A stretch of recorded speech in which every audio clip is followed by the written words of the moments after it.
Olá a todos, sejam bem-vindos a mais uma aula do meu curso de PHP orientado a objetos. Eu sou o Bobrinha e nessa aula nós vamos conhecer aí alguns filtros do PHP para realizar aí a validação de alguns dados para a gente. Então vamos lá, eu vou já criar aqui uma function chamada validar e-mail e vai receber como parâmetro aí um e-mail.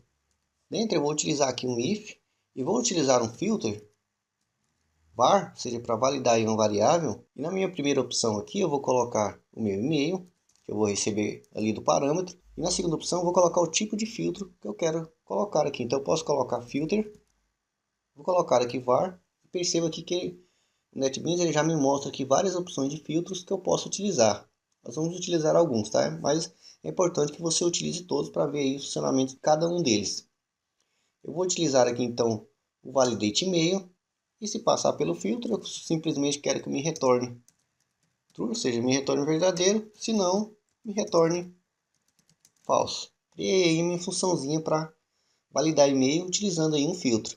Aqui abaixo eu vou criar uma variável então chamada e-mail e vou colocar aqui apenas bobrinha por enquanto. E vou realizar então a nossa validação. Vou utilizar aqui um if. Então if na minha função validar e-mail, que recebe aí, já está pegando ali o meu e-mail. Echo, eu vou colocar simplesmente válido para a gente testar, else inválido. Então tenho aqui a minha função. Ctrl S para salvar, está lá inválido. Se eu coloco um arroba e escrevo abobrinha, Ctrl S, continua inválido. Deixa eu até aumentar o zoom aqui. E se eu coloco aqui o ponto com, ele deu para mim válido. Então essa é uma validação simples de e-mail. Você pode utilizar os seus para validar aí um e-mail, uma URL, um número inteiro, um número flutuante, entre outras opções. No entanto, nenhuma delas é confiável. Perceba que eu tenho aqui o e-mail válido. No entanto, esse filtro, ele permite que você coloque aí alguns caracteres especiais. Isso não é legal, certo? Olha lá. Vou colocar aqui alguns caracteres, dou um Ctrl S aqui para salvar. Perceba que ele continua válido. Ou seja, ele não limpou isso aqui para mim. O filtro validate e-mail aí não é uma opção 100% segura, tá? Ele pode ajudar em algum momento, é importante que você conheça, mas você não pode confiar. Para você validar e-mails e realmente esse tipo de dados, você tem que utilizar expressões regulares. Mas vamos ver isso aí também um pouquinho de expressões regulares.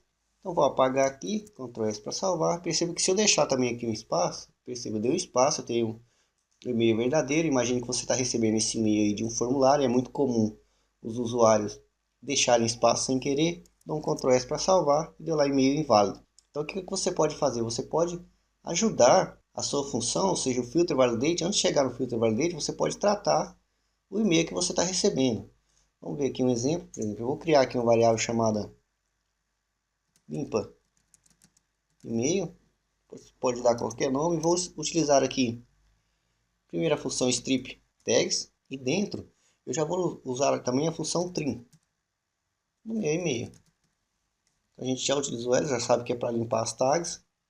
E a segunda para limpar os espaços. Então limpei aqui. Então essa minha variável agora, limpa e-mail, ela entra aqui no meu filtro. Então eu recebo primeiro o e-mail, limpo as tags, limpo os espaços e só depois eu passo para o filter validate, ajudando ele aí a prevenir os erros. Então agora se eu vim aqui e der um Ctrl S para salvar, perceba que o e-mail foi válido. Por quê? Porque ele retirou esse espaço aqui de início do e-mail bobrinho. Então você pode realizar aí outros tratamentos que você achar necessário, deixando a sua função aí mais completa.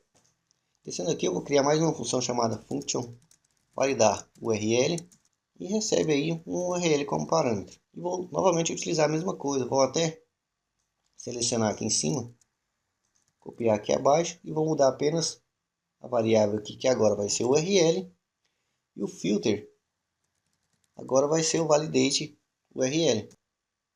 Descer aqui a barra de rolagem, vou criar aqui uma variável chamada URL e vou deixar por enquanto só HTTP. Aqui abaixo eu vou chamar então a minha função validar o URL. Ele já vai pegar para mim a URL ali. Dou aqui um Ctrl S para salvar e está lá inválido. Se eu coloco ali no meu URL ponto barra barra, Ctrl S para salvar, dá inválido. Se eu coloco uma letra, coloquei ali um S, dá válido. Você já percebe que com uma letra só ele já validou. Se eu colocar www, ele também dá válido. No entanto, o endereço está incorreto, certo? Ele valida apenas aqui, ó, http e alguma letra a mais. Se tiver isso aqui e mais uma letra, ele vai dar válido, se não, ele vai dar inválido. Então também não é uma função 100% confiável, você precisa tratar ela para ajudar, para que chegue aí no resultado melhor. No entanto, em algum certo momento, você pode precisar utilizar aí algum tipo de filtro em alguma função sua. Temos também aqui outro filtro, deixa eu criar mais uma função chamada validar número, que vai receber aqui um número. Eu vou fazer a mesma coisa, deixa eu dar até um Ctrl V, está em memória o nosso filtro ali. E aqui a minha variável vai ser número agora. E o filter vai ser o validate int, ou seja, número inteiro. Como eu falei, existe aí outros validate, você depois teste com o boolean, ou seja, para validar se é verdadeiro ou falso, domínio, o float, o número inteiro, endereço IP, MAC, enfim. Maiores informações você encontra lá no site do PHP. Deixa eu validar aqui então o número inteiro, criei aqui minha função. Aqui abaixo então vou criar uma variável chamada número, lembra que essa variável pode ter qualquer nome, né? E aqui eu vou colocar entre string um número, coloquei ali o número 1. Aqui abaixo eu vou chamar então a minha função validar número, ele já pega o número ali para mim. Coloquei aqui um parênteses a mais, apaguei e pronto. Ctrl S para salvar e ali deu válido. Percebo que é um string, mas ele pega o meu número e converte para int, para inteiro. Mas se eu colocar ali qualquer letra, Ctrl S para salvar, deu inválido. Então ele só vai validar números inteiros. E esse filtro int também aceita alguns caracteres. Por exemplo, se eu coloco sinal de -1, Ctrl S para salvar, deu válido. Assim como o sinal de mais, ele também aceita. Então você deve ficar atento nisso aí também. Em algum momento, se precisar passar algum número, você pode ter certeza que o usuário também pode colocar o número menos ou mais, enfim. Então você precisa também tratar isso aí, caso você queira que seja realmente só números que passem por aí. E assim como ele pega números string, você pode colocar um número inteiro também, não tem problema, que ele vai validar também. Qualquer coisa ao contrário que você ponha, ele dá inválido. Então esses são alguns filtros que você pode utilizar, esses que eu já utilizei. Como eu falei, eles precisam de tratamento, é importante que você trate e faça o teste aí com os outros filtros para que você os conheça. Em algum certo momento pode ser que você precise utilizá-los. Então espero aí que vocês tenham gostado e até a próxima aula.